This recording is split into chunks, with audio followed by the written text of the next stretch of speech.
Hey everybody, welcome to Behind the Slate. I am your host, Aaron Strand. What you're about to hear is the first of two special episodes that I recorded with Greg Kleinschmidt of the Seen and Heard podcast. Now, on the day of our recording, we actually recorded this episode second. So there are some instances in what you're about to hear where we make reference to the previous podcast that we had recorded that day. Now, I will ask you, dear listener, to please consider these obvious continuity errors as simply teasers for next week's episode. Having said that, please enjoy the show. Here we go. Roll video. I think anybody creating something new must have an adventure. It's not cinema, it's something else. My advice to a young filmmaker is to make a movie every week. The whole bag of movies can be learned in about a day and a half. But suspense is essentially an emotional process. You gotta make films. You gotta make it and get it seen. Cinema for me is a world of when I dream. Greg, if there's one thing I know about you, it's you're a huge NFL fan. Oh yeah. Who's your favorite team again? The Boston Beans. Baked beans. Ah, yes. I love the Boston beans. Yes. Baked beans. Boston baked beans. Yeah. Of course. Yeah. Who can forget their classic Super Bowl moments in 1976? Oh, tell me about it. So you must be so excited to know that the NFL playoffs are starting this weekend. Oh my God. Listen, I'm over the moon. I've already called up all my friends. I'm doing a whole spread, appetizers and stuff. I'm going all out for it. What can I say? Fantastic. Well, I thought it would be fun that in honor of the NFL playoffs, that we'd have a little playoffs of our own. And Greg, you wouldn't believe it. This is such a coincidence. I can't even believe it myself. Marvel Studios reached out to me, all right, because they have a problem. Their Phase 8 cinematic universe, it's not going very well. Martin Scorsese's criticism has really hurt their bottom line, And to make matters even worse, they're running out of characters. And they're having to dig deeper and deeper into the Marvel archives for new stories. And that's why, this is what they told me when they reached out to me, they're making a movie about one of their lesser-known heroes, the Phone Ranger. Are you familiar with the Phone Ranger at all? No. Well, why don't you tell me? I'm shocked as such a Marvel fan. So this is the synopsis of the Phone Ranger, okay? A.G. Bell was a telephone repairman who was sent to fix a phone that, unknown to anyone, was actually acting as a prison for a small race of aliens known as the Celtas. Okay. Bell found the Celta's technology in the device, and he then used the alien technology to create a suit that gave him incredibly lackluster abilities. While wearing the suit, Bell was able, get this is a real character, by the way. While wearing the suit, Bell was able to connect with any telecommunications device in existence. A fax machine. A pager. Enabling him, this is very serious, take this seriously, enabling him to be the first responder to any 911 calls. Now, he decided to use this incredible talent to fight crime as a superhero, the Phone Ranger. The only problem is that he's just an ordinary telephone repairman. He has no other abilities except that he can intercept telephone calls, okay? Now, here's the thing. Marvel has invested a lot of money to try to up their artistic integrity of their films. And they've actually invented a time machine, okay? And why they need our help, why they came to me and the Arroyo Podcast Network is because they want to use this time machine to go back in time and hire any director from the past to pitch to become the director of the Phone Ranger and save Marvel's Phase 8 cinematic universe. Okay? But because they've spent so much time and effort into developing the time machine and, of course, writing their fantastic scripts, they never bothered to watch any old movies. So they needed experts. That's to know why we're here. That's why we're here. Exactly. Because we're going to go back in time to pick the greatest directors from history and put them into the first ever Behind the Slate pitching playoffs. Cue the music.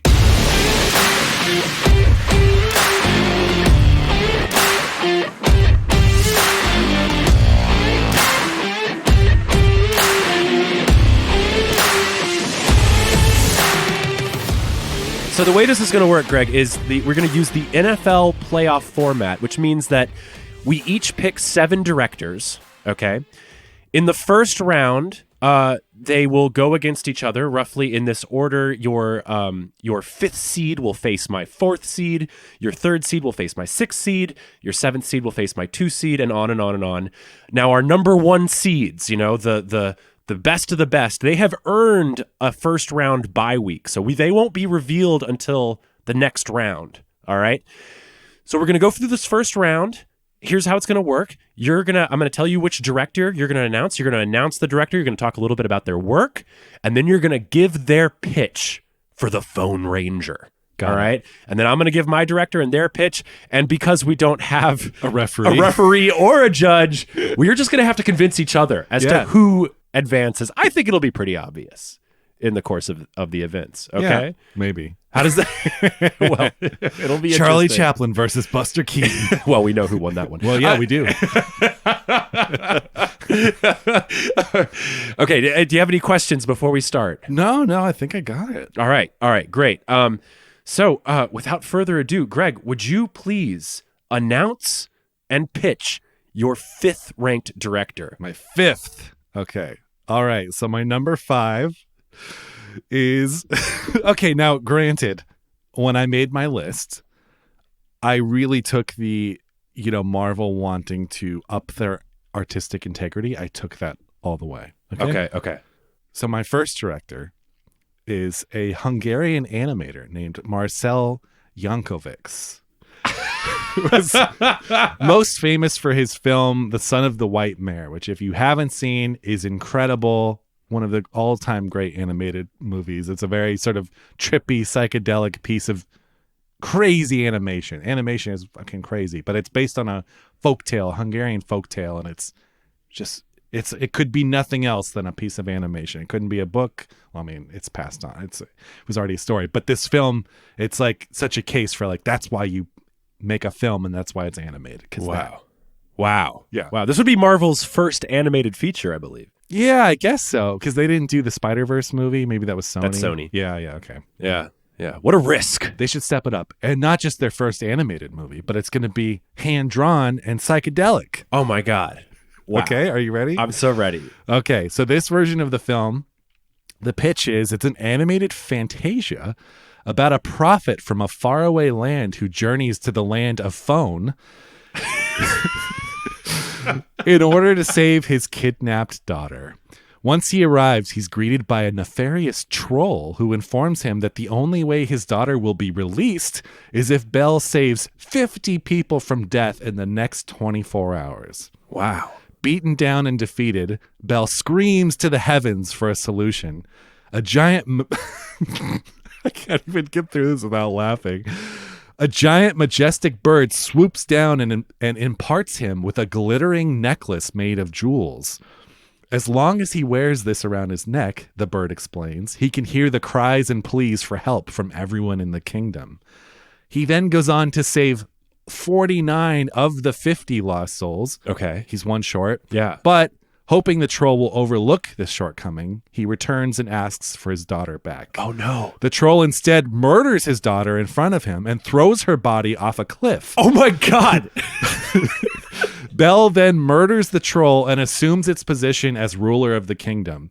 He remains a bitter, vengeful ruler who blatantly ignores the pleas of help he hears in his head.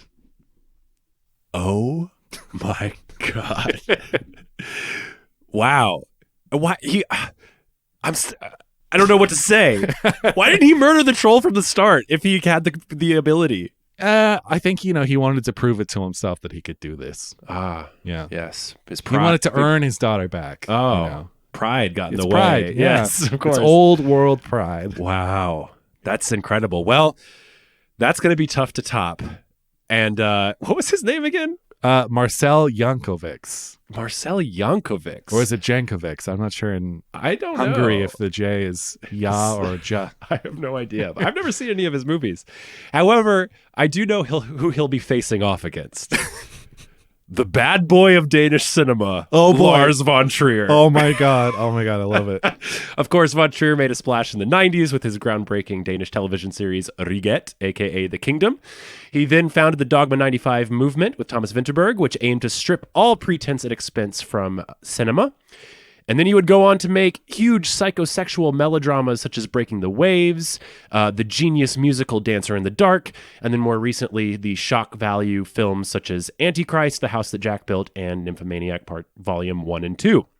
Okay.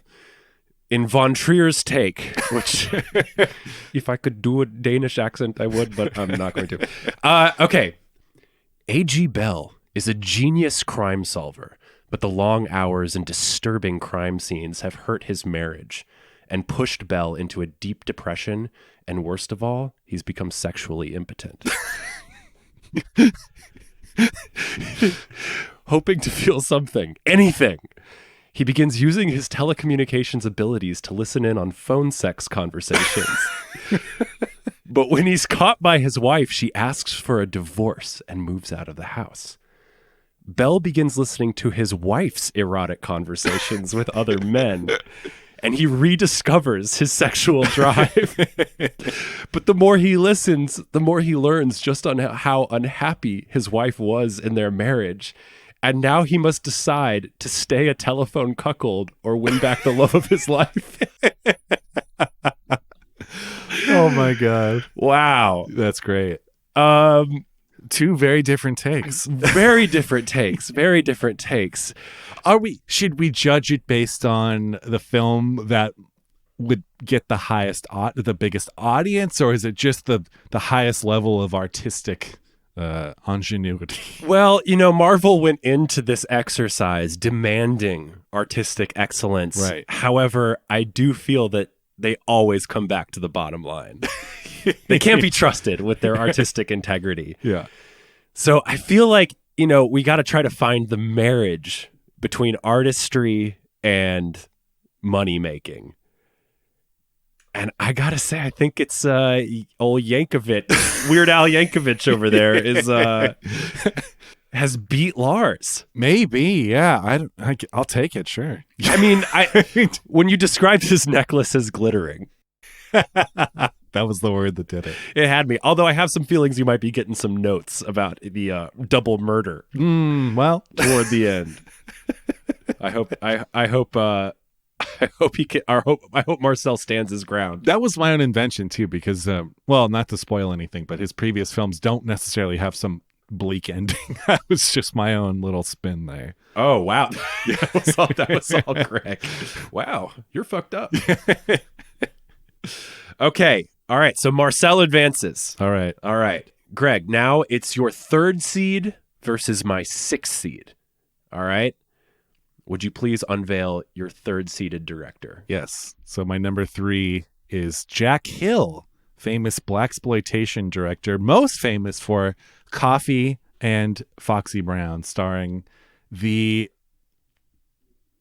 queen of action cinema, Pam Grier. Of course. So this brings a blaxploitation vibe to the story. So Belle, in this case, is a woman played by Pam Grier who is straight-laced and works for the phone company. But her brothers get mixed up with a group of gangsters, and her entire family is killed in a shootout. Oh, my God. After taking some hallucinogenics from her bartender friend, she goes on a rampage through 1970s era New York City with a sawed-off shotgun, picking off each gangster one at a time to avenge her family. Holy shit. So it's just Pam Grier. It's another revenge story with Pam Grier being a badass. Dude, that sounds fucking awesome. I would genuinely want to see that movie. Me too. That sounds fucking great. Wow. That is tough. Pam Grier will be facing off against Ishiro Honda. Oh my God. How did I know you were going to do one of these? The Japanese director who was a workhorse for the Toho studios in the 50s and 60s, churning out over 44 feature films. He created and directed the longest-running franchise in cinema history, which is a big draw for Marvel. Of course, I'm talking about the Godzilla franchise. Marvel, no doubt, hopes he can bring his franchise longevity to the Phone Ranger. Okay, in Honda's take, A.G. Bell is a scientist who has worked many years to perfect the Celta's telephone technology with his devoted and beautiful assistant Suki, played by Kumi Mizuno, of course. But when the final test of the suit goes wrong, Dr. Bell ends up being exposed to a massive amount of radiation, causing him to grow at an exponential rate. Meanwhile, a different alien race, the Zogdians, have come to Earth, promising to share their advanced telepathic technology, rendering Dr. Bell irrelevant. As Dr. Bell grows, the army tries to put him in a cage. Only Suki stays by his side. But the Zogdians betray the leaders of Earth, unleashing a giant monster, Zogdia, to destroy civilization. Suki frees Dr. Bell from his prison, now standing almost 400 feet tall, and he tracks down Zogdia for a giant monster battle. His telecommunication abilities have developed to the point where he can disrupt the Zogdians' telepathy and defeats Zogdia, but in the process drowns in the ocean, leaving a grieving yet devoted Suki behind. Oh, man. That's a tough one. That's a tough one. Again, two completely different approaches. Yes. I mean, how do you even compare? I don't know. I think the franchisable nature Right. of Honda is going to be pretty attractive. I would say you're probably right. To the reps at Marvel. I would say you're right. You mean they don't want to do drugs and blaxploitation and sawed-off shotguns? It sounds like a risk.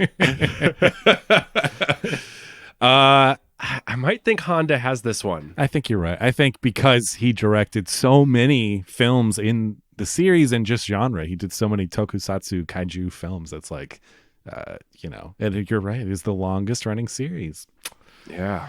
Which is very cool. Yeah. Okay. Honda advances to the next round. All right. So now it is your 7 seed versus my 2 seed. Okay. My number 7. So I've picked Jim Sharman, who is most known for directing the Rocky Horror Picture Show and its spiritual successor, Shock Treatment. So this is a rock musical take on it, with music by Richard O'Brien, who of course did the music for both of those. So in this one, Jessica Harper stars as a used car salesman who's down on her luck after she's dumped by her boyfriend. On the way to visit her mother in Florida, she stops at an old carnival on the side of the road and goes through a house of mirrors. Oh. Once inside, she experiences visions and people calling out to her, needing her help. She frantically tries to escape, but bumps her head on the glass, which opens a trapdoor to the subterranean world under the carnival, and she falls inside. Dropped into this strange new land, she answers a telephone, which then feeds songs into her ear. She's given a quest by a strange voice on the other line. She must find 10 musicians in this dream world and get them together in a band. Her journey leads her to each musician as they perform for her, and then she convinces them to tag along. Think Wizard of Oz meets Cats, but with a rock vibe. Wow. That is, definitely some risk involved there, I don't know. It's pretty surefire to me. No, considering that he couldn't even capitalize on the success of Rocky Horror with Shock Treatment, which was sadly dismissed and still continues to kind of be dismissed. Because maybe it's not great. It's not as good as Rocky Horror, but the music's good. Yeah. Yeah, it is. It is good. Yeah. It is good. There's some built-in problems that like a lot of his work was like maybe better on the stage than in the films. But I will stand by the fact that the Rocky Horror Picture Show, the film, is a masterpiece. Okay. A lot of people think they're like, oh, you can only see that in the theater with people screaming at the screen and like that's the way to see it. No.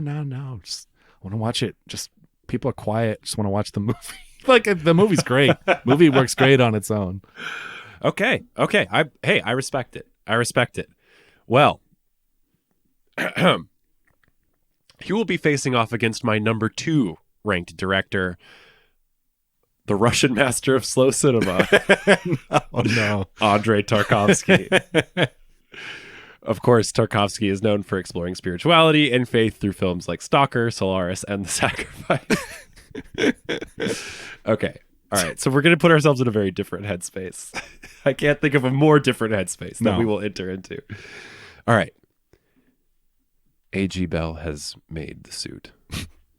But instead of listening for first responder calls, he begins picking up mysterious frequencies in which he hears a monotone voice repeating places and names followed by a series of numbers, such as Genevieve, 3, 6, 4, Arrowhead, 9, 10, 14, and on and on. Much to his desperate, starving wife's dismay, he becomes obsessed with listening to the voice. A strange man, simply known as the Seeker, shows up. He's heard the voice too, and believes that these messages are actually the code of God. The two of them go on a journey to find the source, debating the nature of God and art along the way. You know what? I'm going to go on a limb and say Tarkovsky.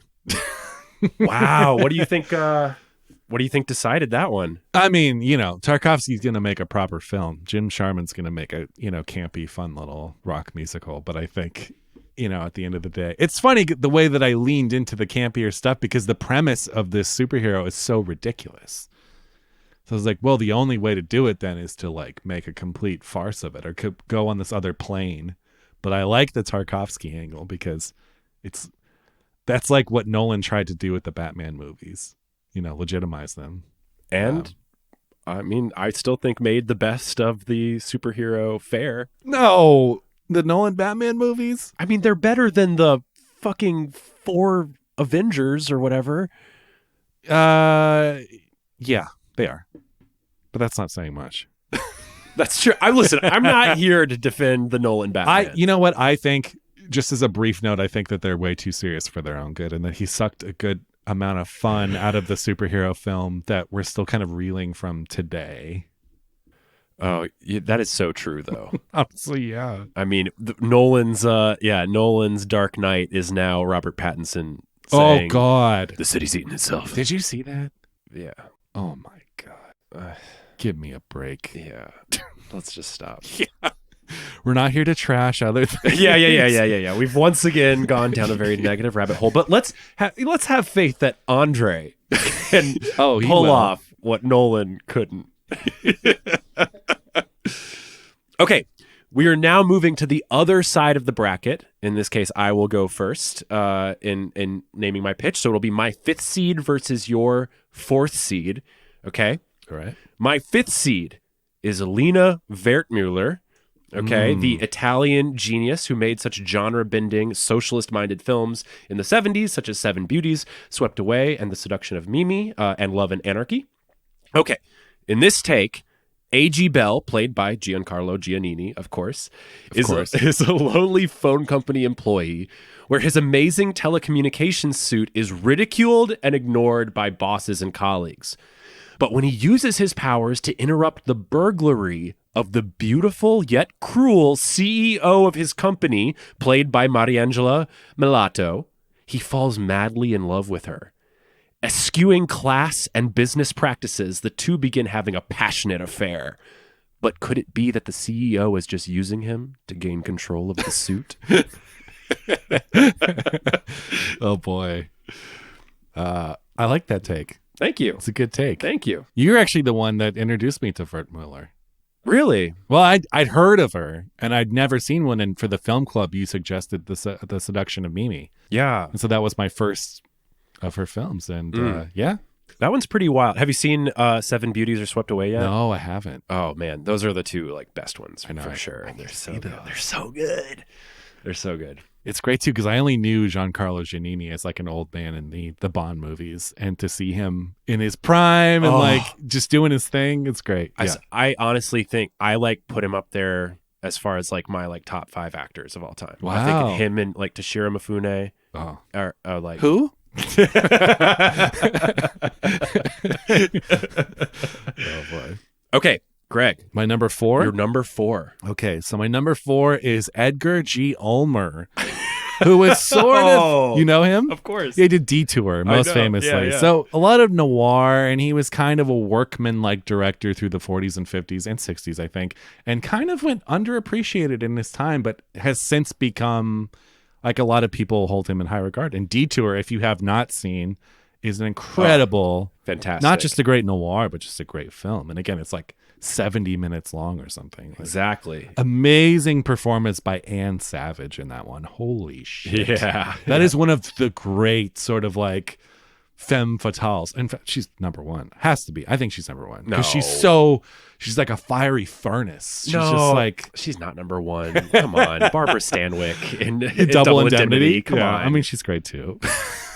I just think that, like, I mean, she's amazing. She's amazing. But that part also, like, I think it does kind of like top out at the third act where she like just gets to a certain level of sort of evilness and like doesn't quite like bring back the sympathy for her character, which is not a slight on the actress at all. In fact, I'd probably credit Ulmer with that kind of top out. But whatever. But Detour's amazing, and he's amazing, and his biggest thing is like he'll bring you in under budget and ahead of schedule. Yeah, exactly. Yeah. So this is the noir version of the Phone Ranger. I'm excited. So bringing in his noir sensibilities, this one's a more straightforward version of the story, with Belle as like an everyman. Okay. So the antagonist in this one is Dangerous Debbie, who's an ex-lover that Belle left at the altar. Oh. Working herself up into a rage, she listens in on his phone transmissions and sends a team of goons out to each location in attempts to thwart Belle. The film ends with a final transmission, but this time it's her. She's caught on the 13th floor of a burning skyscraper. He shows up and rescues her and tries to mend the pieces of their relationship, giving her a big smooch. But she doesn't want anything to do with him, and she slaps him across the face, sending him stumbling backwards and falling to his death off the skyscraper. Whoa. Wow. Because as you remember, Detour also does not end very well. No. He's yeah. Wow, that's a darker ending than Detour, where he's just arrested walking down the side of the road. Yeah, well, but no, I love it. I honestly, I mean, while I think Wertmüller would be an interesting choice, she has some baggage. She has some communist sympathies, which might, might ruffle some feathers at Marvel. Nah. Plays great in China, and but I think the Ulmer take, and noir's very in right now. It is. I think Ulmer might have this one. All right, let's do Ulmer. Yeah. Wow. I concur. All right, so now my 3rd seed versus your 6th seed. My 3rd seed is, you may not have heard of her. She's just a little filmmaker named Chantal Akerman. Oh my God. The Belgian filmmaker who explored feminism, LGBTQ characters through her fiercely independent films such as News from Home, I, You, He, She, and the undeniably greatest film of all time, Jean Dielman. All right, here's Chantal's take. A.G. Bell, Alexandria Bell with an E at the end, is a widowed housewife burdened with a regimented schedule of mothering, cleaning, running errands, and of course, boiling potatoes. As she waits for the next emergency call because she's already built the suit. But in her small Belgian town, the emergencies are few and far between. So she continues to mother, clean, run errands, and boil potatoes. And when she does show up for the infrequent crimes, her efforts are undercut and demeaned by the patriarchal police officers. Okay. Her frustration slowly builds until, after receiving a call about a minor traffic accident, she arrives. But when she's confronted by a police officer, she murders him and leaves a potato stuck in his mouth. Oh my God. That's great. I love it. You said my number 6 it's going against? Yes, you're number 6. Okay. Well, my number 6 is Doris Wishman. So this one is, so you may know Doris Wishman as the B movie auteur, the probably the most prolific female filmmaker of independent female filmmaker. Her career started in the 50s and went through like I think even the 2000s. Wow. I think she died like 10 years ago or something, 5-10 years ago. So this film is in the style of one of her early 60s nudist films. So this take on the material has Bell transported inside the telephone handset. Oh, wow. Where he discovers a nudist colony living inside.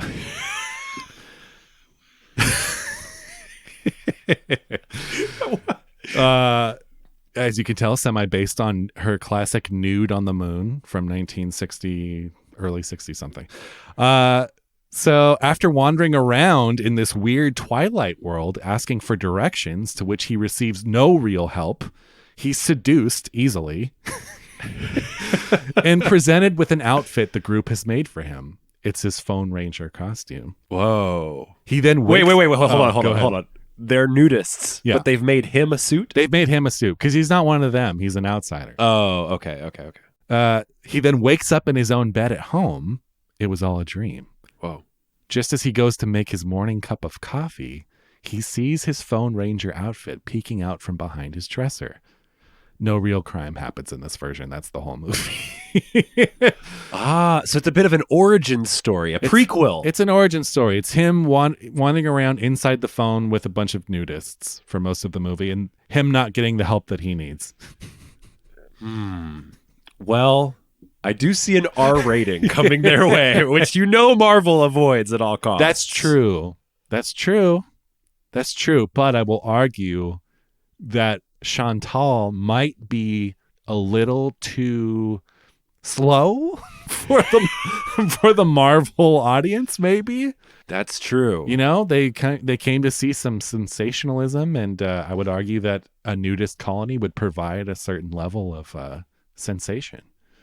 I can't believe you would accuse Miss Ackerman of being slow. I mean, I love her. But the average, your take definitely, it adds a lot more razzle dazzle. But you don't get a potato stuffed in someone's mouth. Well, I mean, why not? I mean, we could steal that from Chantal's treatment. Just stick it in there. I think. Wait, who's you? Doris Wishman. Doris Wishman. Let's do it, Doris. I've actually never seen a Doris Wishman movie. If you see one, I don't know. There's not necessarily one. The best movie she made that I've seen is a movie called Deadly Weapons. Ooh. And it stars.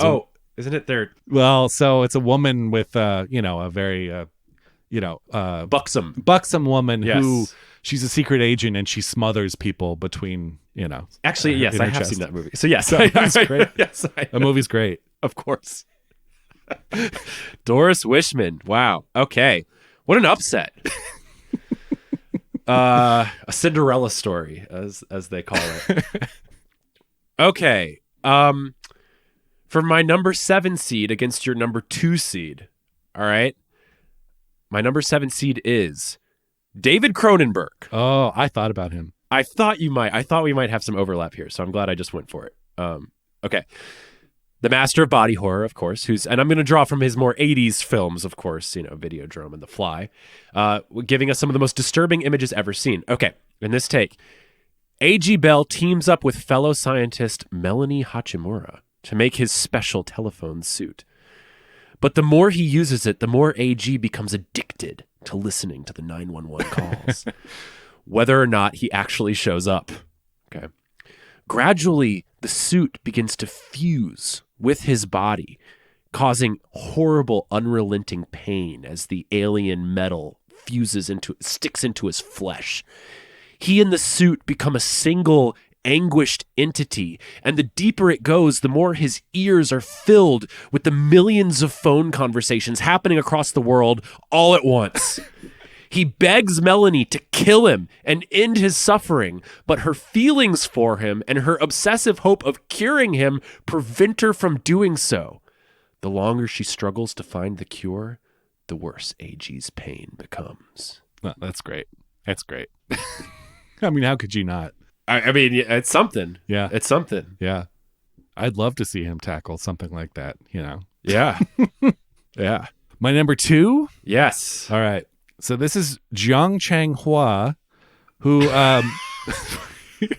most famously made an incredible film called The Five Fingers of Death, which is one of the all-time great martial artist movies. Yeah. So if you've seen Kill Bill, you've seen a knockoff of The Five Fingers Exactly. Kill Bill even uses the music from Five Fingers of Death. Oh, yeah. Some of the music. Yeah. Exactly.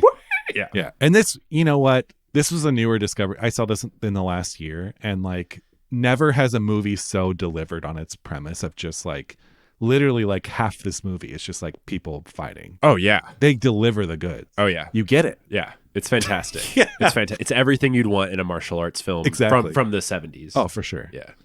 So in this take, Belle is a martial artist who moonlights as a trapeze artist in a traveling circus. Oh, wow. One night there's a loud bang and he misses his jump and falls into the crowd. Knowing he has an unsavory past, the circus owners take him to a mad doctor instead of a hospital, and he's given a special hearing aid that's meant to help restore some of his hearing. As soon as it's in place, he hears the cries of people in danger and jumps to his feet with a new purpose in life. Belle is now an unstoppable force, a fierce martial artist with a superhuman sense of hearing. He mows down mobs of fighters in his quest to rescue all of those in need. So it's Five Fingers of Death again with a different setup. With a hearing aid. Yeah, with a hearing aid. Oh my God, that sounds awesome. There was I don't remember which of the Nightmare on Elm Street movies it was, but there's one where this kid has a hearing aid, and so in the nightmare, Freddy like he makes the hearing aid like it becomes like this David Cronenberg organic thing that like flesh like melds with his ear, and it's huge and it's like spidery, and then Freddy Krueger takes his knives and he's like scratching them alongside metal, and the kid's ear starts pulsing and explodes. Whoa. Yeah. Damn. So A.G. Bell has a weakness in this one. Sensitive ears. Yeah. Well, I mean, that's fascinating. That definitely, I mean, that aligns with a lot of what Marvel wants to accomplish. That's true. I couldn't help but be enticed by the Cronenberg version with the suit melding to the body. And of course you get the human element, because it's like his partner / lover is like fighting to save him despite his cries for her to kill me. Yeah. I don't know. It's a tough one. I think this is the hardest decision I think we've faced. Yeah, because that Jiang Changhua would deliver a wall-to-wall crazy fucking action movie. Absolutely. I have a feeling it would also play very well in markets that they really want to. It's true. I'm sorry. I got it. Yeah. I don't know. Given some of course, I did say that we would be pulling from Cronenberg's 80s work, but given some more recent Cronenberg films and their box office performance, true, it might be a bit of a demerit on old David. I mean, if they were solely looking for artistic value, they would get it more from Cronenberg. But, Marvel can't be trusted. Yeah. Well, I think this is a nice compromise because we're slipping in like a true art form in the martial arts, the Chinese martial art film. Or was that made in Hong Kong? Good question. I believe so. Hold on, let me just check really quick. Yes. Well, we're slipping in some true art from at least a Hong Kong martial arts film. I think it's got to take the cake. Let's do it. Yeah. Yeah. Okay, that is round one. So coming out of round one, we have Marcel Yankovic. Okay. He will be facing off against my number 1 seed. We have Ishido Honda facing off against Andrei Tarkovsky. Okay. Then on the other side of the bracket, we have Edgar G. Ulmer facing off against your number 1 seed. Okay. And then Doris Wishman is facing off against Zhang Chenghua. Oh, great. Okay. Wow. You really dominated that side of the bracket. I guess so. Maybe we should switch the number 1 seeds around so that my number 1 seed faces off against your side, the bracket you dominated. Okay. All right. So now facing off against Marcel Jankovic. Jankovic, one of those. Facing off against weird Marcel Yankovic. Greg, would you please unveil your number 1 seed and their pitch? Okay. My number 1 pitch is Charlie Kaufman. This is the first, right when I heard this premise, I'm like, this is some Charlie Kaufman stuff right here. Okay, so obviously, if you don't know Charlie Kaufman, he is most well known as the screenwriter, Being John Malkovich, adaptation. He also directed some movies like Synecdoche, New York. His newest film was I'm Thinking of Ending Things. And he also, of course, wrote Eternal Sunshine of a Spotless Mind. Yes. So. And Anomalisa. And yeah, that was great, too. I always forget about that one. That's fucking great. Yeah. So in this puppet sex. Exactly, puppet sex. But the only problem with Anomalisa is the second it started, I was like, these puppets are going to fuck. And then when they did, all I can think about is Team America. And yeah, I mean, this is the tasteful version.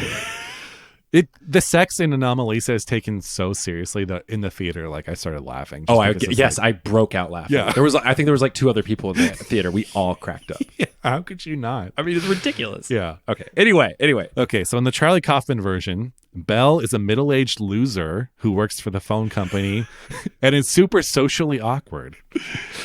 After fumbling a series of dates due to his low self-esteem, he's randomly chosen to be a guest on a reality dating show. Oh my God. While a contestant on the series, he discovers a race of aliens living inside his iPod Shuffle, because this is 2005.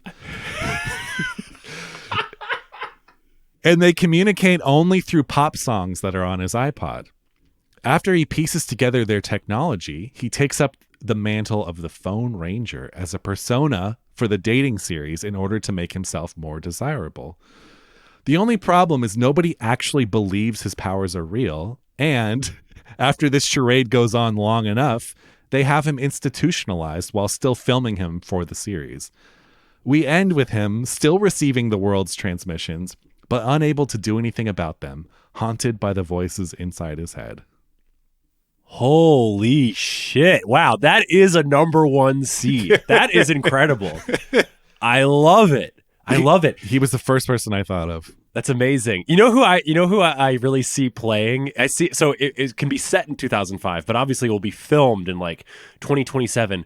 I see this as the Michael Cera comeback vehicle. Oh my God, totally. Like a middle-aged Michael Cera is now like ready to come back into our hearts, playing a Charlie Kaufman protagonist. Yes, I see it so clearly. I almost put Spike Jonze, but I feel because Charlie Kaufman's directing his own stuff now. He has been for, I don't think he last worked with Spike on adaptation. Or no, Where the Wild Things Are? Or no, he didn't do Where the Wild Things Are. No, that was just Spike. So yeah, it's been Spike, like 20 years since they collaborated. So that's why it's just Charlie Kaufman. Oh, great choice. Thanks. Great choice. Yeah.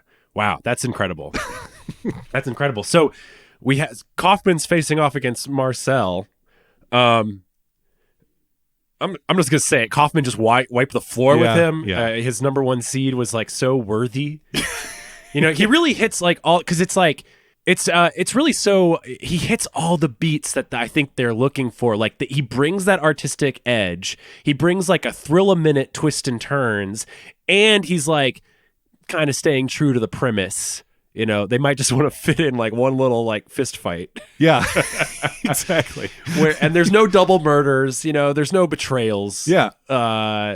It's amazing. Amazing. Strong performance by Charlie Kaufman. Thank you. Wow. Okay.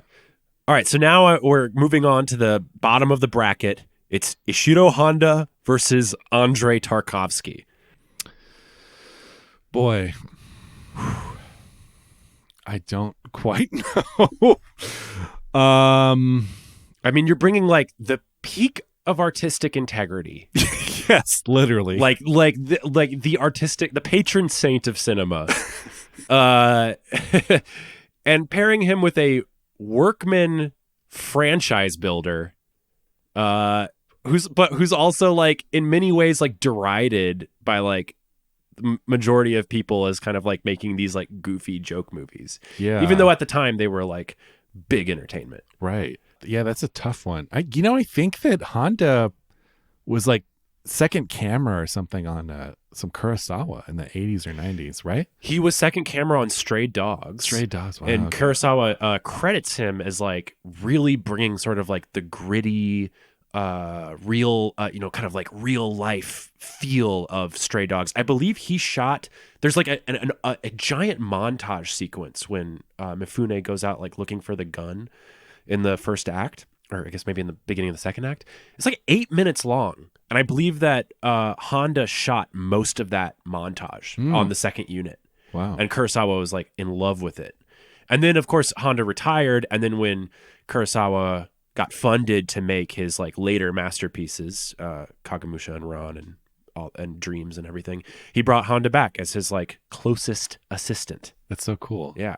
Kurosawa's just so wonderful. He's just so And great. unpretentious. Yeah. Yeah. Like I would love to hang out with Kurosawa and Honda so bad. And then like, they'd be like calling up Satyajit Ray to like hang out. 'Cause that was Totally. also like the bromance, like old my man God. friendship that I wished I was invited to. Same.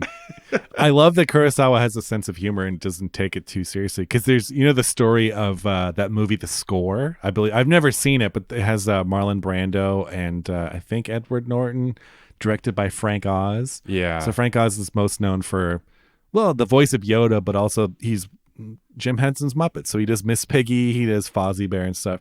And apparently, I don't know if you know the story, but Marlon Brando, who was notoriously difficult to work with, would only call Frank Oz, the director, Miss Piggy. Yes. Just like demean him and not talk to him and stuff. So it's like, that's one example of like him not, and Frank Oz had so proven himself as a filmmaker at that point. He'd done like Dirty Rotten Scoundrels. He'd done Little Shop of Horrors, which is great. He's done a lot of like gems here and there. And Brando just couldn't see past the Miss Piggy. And anyway, I just appreciate that Kurosawa was, cool. I just appreciate that Kurosawa was not Marlon Brando. Yeah. Yeah, same. Well, it still doesn't answer our question of Honda v. Tarkovsky. God, well, so completely different takes. I see the Tarkovsky version, and I think that would be one of Tarkovsky's great sci-fi films. But I also see the Honda tokusatsu film.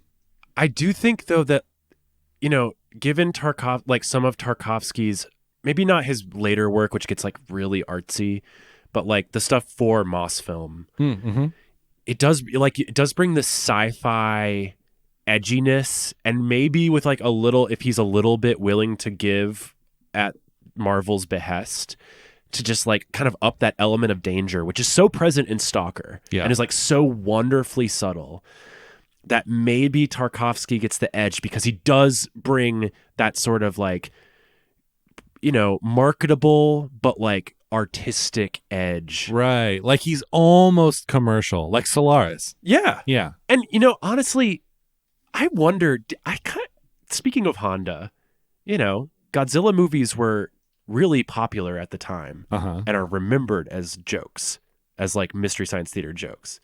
Will this not happen to Fantastic Fucks and whatever else Marvel's been churning out?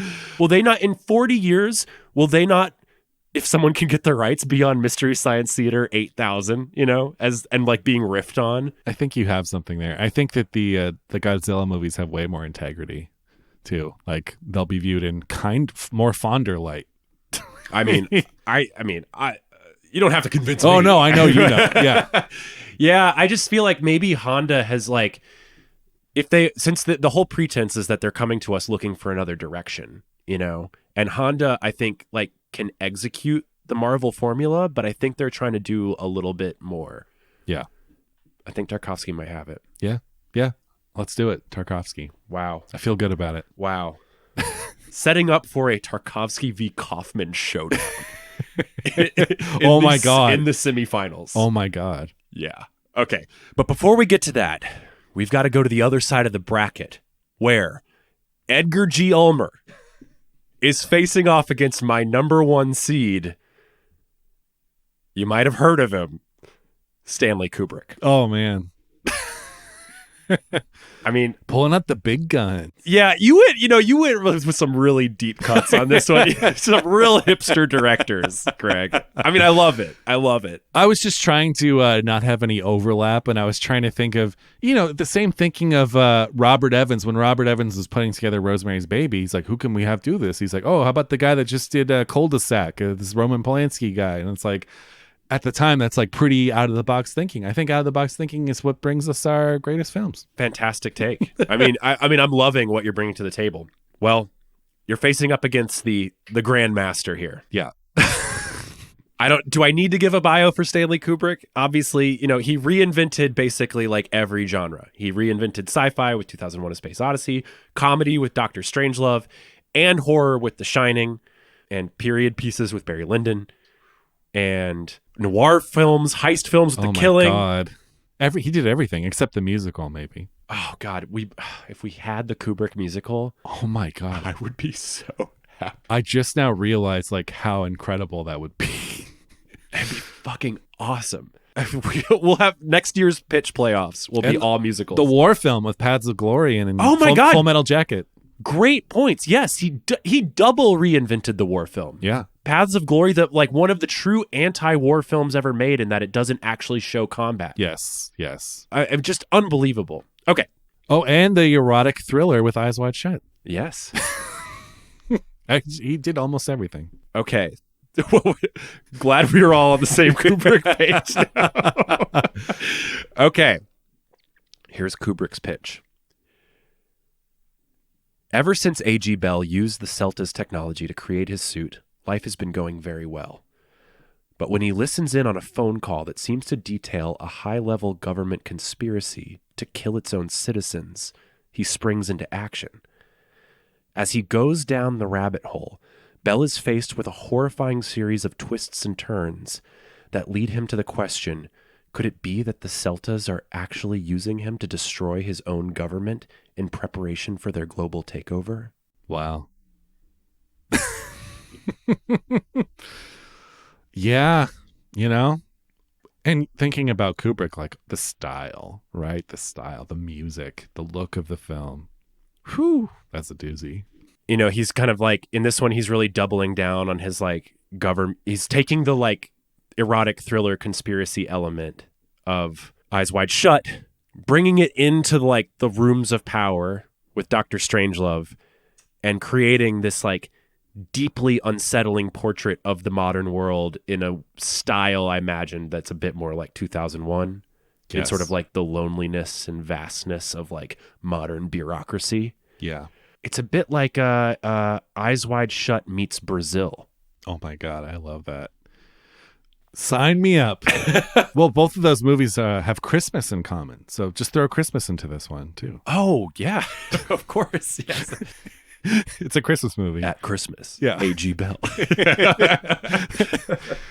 I'm, as much as I love Detour and Ulmer, I'm gonna, cast my vote for Kubrick because it's Kubrick. I mean, yeah. It's kind of the trump card, right? Like, what really beats that? Was that cheating? No, was it it's cheating not to play the cheating. Kubrick card? It's not cheating.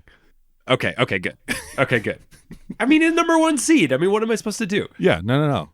Believe me. Kubrick has defeated poor Mr. Ulmer, who has to go back to his $10,000 budget.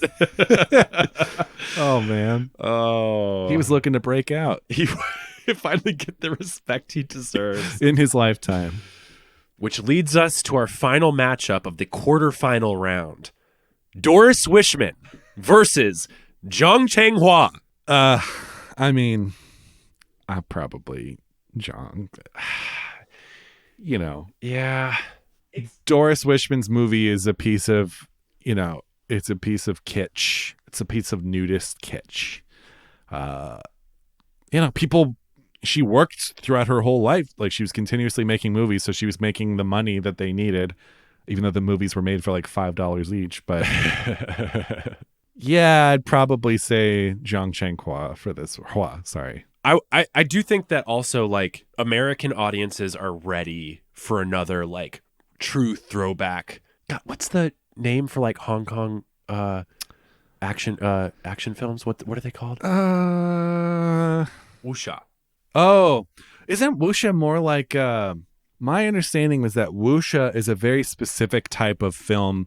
They're usually period, and they're usually gravity defying swords. It's sort of more of like an imperial thing. Oh, I could be wrong though. No, I think you're right. Like Sounds right. King Hu and stuff like that, and Hu Shaoshen, like the assassin and stuff like that. That's what I thought. No, I can't remember. Are there any magical elements in Five Fingers of Death? Yeah, there's like a thing where his hand lights up or something. I'm pretty sure. I think there's like some kind of magical element to there it. is. I mean, they're all in most of those movies. There is something. Yeah. But- Maybe it is. I don't know. Well, okay, whatever. But Kung Fu movie. all I'm saying is that I think that American audiences are ready for like another like more traditional throwback style like kung fu movie. Do you know what American audiences are ready for? What? To see people actually trained at their craft killing it, and not just the CG fuckfest on screen that you can't even tell what's happening. There's such a thrill from seeing those old like Shaw Brothers movies and stuff where people are actually fighting, and like they're amazing at it, and like we don't get that. Like, yeah, you see like The Rock or something train, and he's buff in a movie, but he's not doing crazy moves. No. He's just buff. Yeah. And that's something that's sorely lacking from American films, which we just don't have that. We don't have these specialized fighters, dancers, basically. We don't have them. Yeah.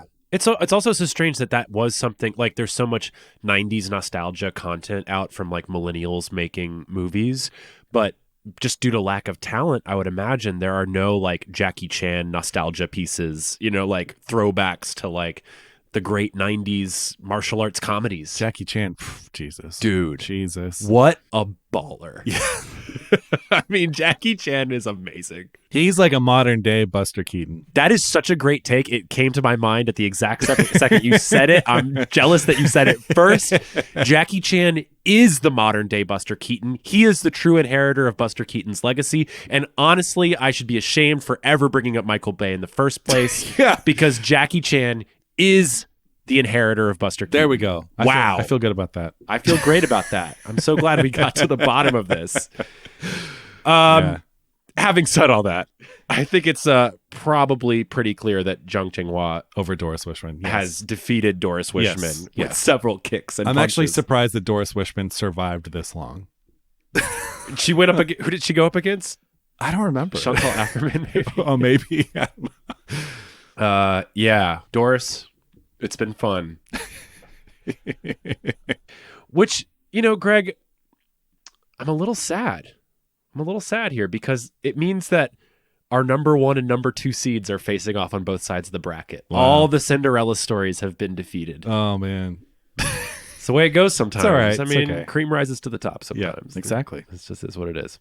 Okay, well, we are on to the semifinals. Pitting on one side of the bracket, it's Charlie Kaufman versus Andrei Tarkovsky. On the other side, Stanley Kubrick versus Zhang Chenghua. Oh, man. So, Kaufman v. Tarkovsky. The battle royale everyone's been thinking about. I mean, it's funny how much, my vote goes for Kaufman. I mean, how could you not vote for your number 1? But also, literally when I heard this concept, I was like, Charlie Kaufman. So for that reason alone, I think I almost said Edgar Wright because Edgar Wright has the action stuff down. But I think that Kaufman's imagination, just his like unfiltered imagination would just do wonders for this. And he is accessible enough. Like, I think most people like his films. Maybe not Synecdoche, New York, or I'm thinking of Ending Things. I think those might be a little on the deeper end, but in terms of Eternal Sunshine and Being John Malkovich and those are accessible movies. Well, it sounds like people like his movies when someone else directs them. That's true. That's true. Even though I love Synecdoche, New York. Sorry, It's so I can't good. say it. Yeah, that's one of those experiences that I remember. A friend of mine brought me to a theater in New York, and I didn't really know anything about it. I was kind of like living on another planet at the time, and like we went and watched the movie, and it just unfolded like a miracle. Yep. And I remember we like left the theater, me and my buddy Court, and we just couldn't stop smiling and looking at each other and just being like, I can't believe that just happened. Like, I can't believe what we just saw. What did we just see? You know, it's just one of those like pure bliss theater experiences. I love that. Yeah. I mean, Yeah. Now, I hear you. Now, on the Tarkovsky side, right. I mean, it's Andrei Tarkovsky. Who's that? Has the man made a bad movie? No. No. Absolutely not. Nothing approaching even Has mediocre. Has he had puppets have sex? No, he has not. Has he even imagined a puppet having sex? You know what? His loss. I'm going to hold Anomalisa against Kaufman. I'm sorry. It's a good movie. It's okay. It's Andrei Tarkovsky, man. Like, I know. This is like the most unique filmmaker maybe ever, who was able to capture both both like popular audiences and like the ultra art critic, like art house people. Well, he was able to capture public audiences in a very different time in the world. You know, True, in a very different place. if Andrei Rublev came out now, it wouldn't necessarily be a huge smash, to say the least. Sure. Um, But would he ever make Andrei Rublev now? I mean, Andrei Rublev is so like of its time, and we also have to think about the Soviet censors and like how movies like that get made. But what I will say for Andrei Rublev is it demonstrates his ability to do action. That's true. That he true. could bring to the Marvel Cinematic Universe. That's Think of true. all the horses he could light on fire in the Marvel Cinematic Universe. But in all seriousness, I mean, like, I think that is actually a demonstration of his vast range. Yeah. And it's not just like nostalgia and the sacrifice and carrying a candle across an Italian pool. And, I think that's my favorite Tarkovsky. My favorite Tarkovsky is like the most Tarkovsky movie you can find. But we both feel the same way about The Mirror, which I totally agree with you that it's like not my favorite Tarkovsky. And I do feel like that is the most Tarkovsky. Yeah, maybe. That's true, because that one has a lot of himself in it. It's autobiographical and stuff. I don't dislike them. I want to see it again because it's haunting. It stays with you. Oh, for sure. Yeah. But it still remains to be said that the other thing I'll say for Tarkovsky, we know he can deliver art with a lot of bureaucratic oversight. That's true. And we know that that's going to happen in the Marvel Cinematic Universe. Now, can Charlie hold up to the pressure, to the $100 million pressure to deliver not just a competent Phone Ranger, but a Phone Ranger franchise? Well, I mean, look, this is tough. I will agree that Charlie Kaufman's directorial efforts are a little more obscure than, like the Spike Jonze ones or the Michel Gondry's. But I just think he has like the right mindset for this story. I mean, look, they're both good pitches because the Tarkovsky one you can see being like, I imagine reading that synopsis and being like, oh yeah, that's like the 8th Tarkovsky movie. But at the same time, Kaufman, I don't know. I mean, look, they're both good. I don't know. Let me ask Charlie a question. Would Charlie be open to working with Spike Jonze? Could they bring Spike Jonze in? Let's just say yes.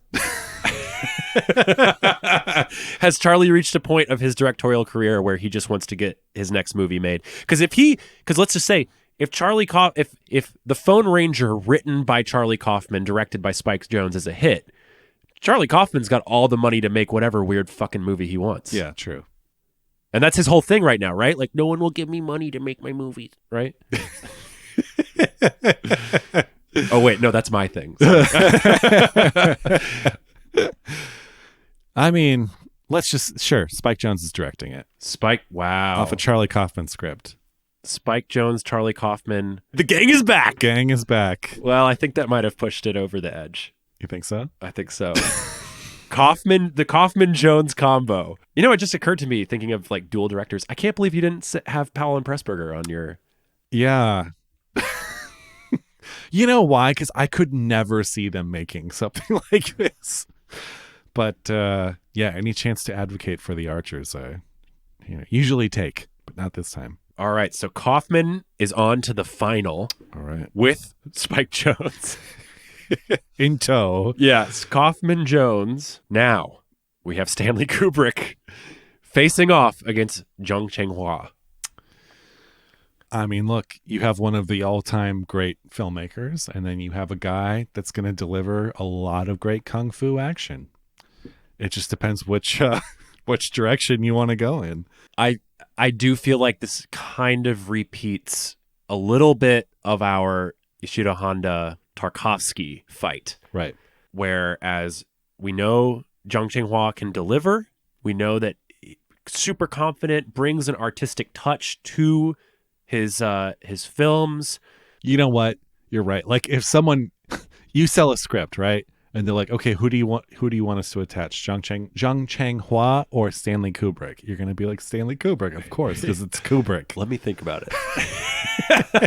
Unless your name is Stephen King and you're a little bitch.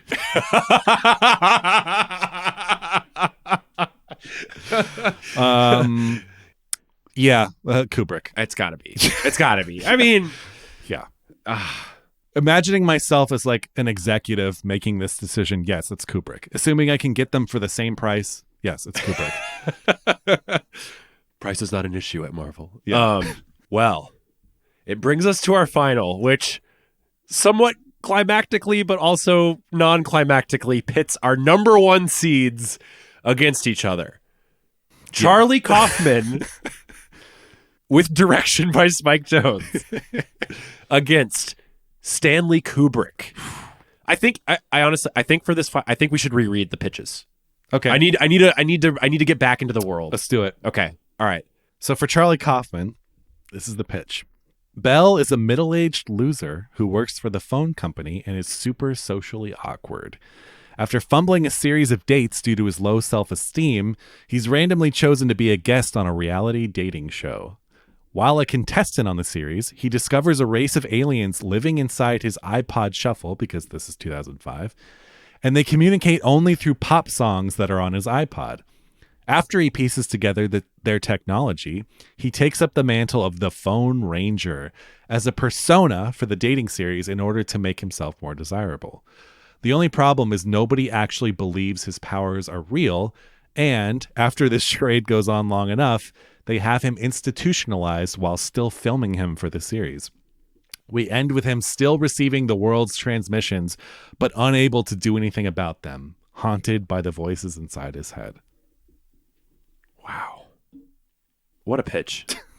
What a story. What a story. And the dating show, like, it really brings in this, like, modern element that is like so fantastic. Satirical, like, yeah, because he always does stuff like that. He's, Also, like, can you imagine? No, what kind of dating show do you think he would be on? Do you think it's like, so assuming that, because, man, you've got a lot of attachments on this pitch, because it's Kaufman, directed by Spike Jonze, starring Michael Cera. Well, you came with the Michael Cera bit. I did. No, it's true. They're attached. Yeah. I'm just saying, theoretically. Right. So imagine like a almost 40-year-old Michael Cera. Do you think he's on a sort of like Love Is Blind type situation where he's the awkward old guy with a bunch of like young hotties or whatever? Yeah, because on those shows they get a lot of like mid-30s women with like mid-20s guys, and what happens is it's a recipe for disaster because the women want to settle down and the guy's like, I'm like 25, like I'm trying to go crazy, and so it never works out. But it should be Michael Cera, and he should be like the oldest one on there. I think that's the key. Oh my god. Oh man, I love it so much. It's so good. Okay, Stanley's reading his notes. Okay, he's getting ready. Okay, this is my pitch. Stanley Kubrick. Okay. Ever since A.G. Bell used the Celta's technology to create his suit, life has been going very well. But when he listens in on a phone call that seems to detail a high-level government conspiracy to kill its own citizens, he springs into action. As he goes down the rabbit hole, Bell is faced with a horrifying series of twists and turns, and left with the question, could it be that the Celtas are actually using him to destroy his own government in preparation for their global takeover? See, your pitch is an Alan Pakula movie. That's Parallax View or something, right? It's a paranoia thriller, which I love. But what's the key word with a big blockbuster superhero movie? Fun. The word fun. That is true.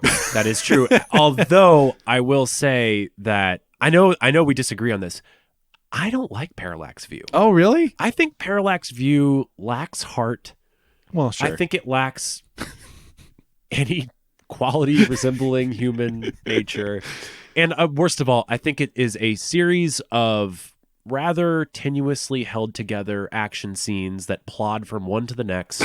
I'm not left with any questions at the end of each of them. I'm just like, okay, well, now this is happening, and like now we're at a dam, and like now we've like ripped off Clockwork Orange. We didn't even mention Clockwork Orange in Stanley Kubrick's breakdown. Oh, right. Hey, can't mention them all, I guess. So I resent the comparison, honestly. This is not Parallax View. See, I was paying you a huge compliment because I love Parallax View. I like how not seemingly connected everything is. Like, it is just kind of like one set piece after another, one bizarre thing after another. I like how kind of like episodic it is. But you're right, there's no heart, there's no humanity in it, although it's kind of the point. But I get how you'd be like, yeah, like that's fine. Fine. It's so true, because what ran through my head is that as soon as you said that, I was like, oh shit, me, Stanley Kubrick, did not add like any other characters like in this story. Like, right. There's no love interest, like there's no nothing. But then now I'm thinking like, but Stanley Kubrick doesn't have other characters in his story. He somehow manages to tell these like very lonely stories, and yet they don't feel like one scene just kind of plodding along to the next. Although, is that right? I just argued that as if it was an irrefutable fact, and now I'm like, well, actually, like the relationship with Hal is like pretty interesting. Yeah. Jack and Wendy and Danny. Yeah. Tom and Nicole. Matthew Modine and Vincent D'Onofrio and Arlie Ermy. Yeah, I mean, there's always a central character, and then there's like people that they're kind of playing off. Or Barry Lyndon and Lord Bullingdon. Oh God. I feel like this is a fatal flaw in Stanley's pitch. Here's what I'll say: that pitch almost sounds like a Nolan film, which turns me off immediately. Stop. You have compared Stanley Kubrick's pitch to Parallax View and Christopher Nolan. Or you know what it sounds like? It sounds like Pi. The Aronofsky movie. I actually like Pi. Oh, do you? Yeah. I need to see it again. What do you have against Pi? I don't like Aronofsky at all. Well, in all fairness, it has been like 15 years since I've seen Pi, so I'd need to give it another watch. I think Pi is great. I mean, I think Pi. Look, I give Pi the same pass that I give Following. I mean, it's like I think he made it for $100,000, right? Like in his like buddy's like Brooklyn like storage room. Also, I'm such a sucker for black and white 16mm. I mean, it covers up so many holes. Yeah. But I think Pi is really good. And Pi delivers on the paranoia in a very real way. I'll take another look at it. Yeah. I'm overdue. Yeah. Give Pi another try. Most of his stuff that I've revisited, I've been like, oh my God. Yeah, I have kind of felt the same way. Like Requiem. I can't believe I used to like Requiem for a Dream. I still think Requiem is good. I just don't want to watch it. It's, you know what? It's not terrible. I'll give it that much. But yeah, I just, Well, okay. Here's my take on Requiem. I just wish it was Ellen Burstyn's movie. Yes. Because who cares about like Jared Leto? And it's like, that is so uninteresting. The thing that kills me is that the Jared Leto, Jennifer Connolly relationship is so superficial and vapid, and like it's not about the true sort of codependent junkie love struggle, which like it should be about. And because these stories are running in parallel, it's also not really about Jared Leto's relationship with his mom, which is like probably the most interesting relationship of the film. Right. Also, I just hate Jared Leto, but Yes. but really like the lost opportunities within the Leto-Connolly relationship, where they're so much more interesting on their own, particularly Jennifer Connelly with her like whoring herself out for dope, is like so. It's like such. It's so gut wrenching. So like you really feel it. I mean, we can all imagine those scenes, right? Because they're so palpable. And so honestly, what I'm advocating is just cut Jared Leto from the movie. We don't need him. We don't need him, but we need more Ellen Burstyn, who is, right. I would argue, the greatest American film actress, maybe. Wow. I mean, she's great. She's great. She just had a birthday a couple days ago. She doesn't fully get her due, too, because she's one where, like, yeah, people know her from The Exorcist and stuff, but, like, she's incredible in everything. And she's done so many movies. I mean, Alice Doesn't Live Here anymore. The King of Marvin Gardens. It's like, Jesus Christ, the range and just the dedication to the roles are like, she's on another level. Absolutely. And does not phone it in. I mean, just like... Although she's about to phone it in. Did you hear? What's happening? She's doing like a new Exorcist movie, and she literally said, she's like, I'm just doing it because the payday was right. So, wow. But you know what? I want her to have a nice retirement. So if that's the cost, then sure. How old is she? I mean, she's got to be up there. Yeah, probably. So get paid. 80s. Get paid, girl. Yeah, get paid. I'm all for it. Yeah. I'll still see it. If you put Ellen Burstyn in the Kubrick pitch, maybe my vote goes to Kaufman and Jones. But I could be swayed into the Kubrick one if you sweeten the pot a little bit. Here's the thing is that Mr. Kubrick is very, he's very secretive about his productions. This is the only details he's given me about the pitch. He's added in no other characters, and he's not picking up my calls. Ironic, considering the content of the film. I do feel that given the sort of roller coaster ride of Charlie Kaufman's The Phone Ranger with Spike Jonze directing, the championship has to go to Charlie Kaufman and Spike Jonze. I agree. Wow. Wow. Wow. That's it. This has been the first annual Behind the Slate pitching playoff. The winner is Charlie Kaufman with his film, The Phone Ranger.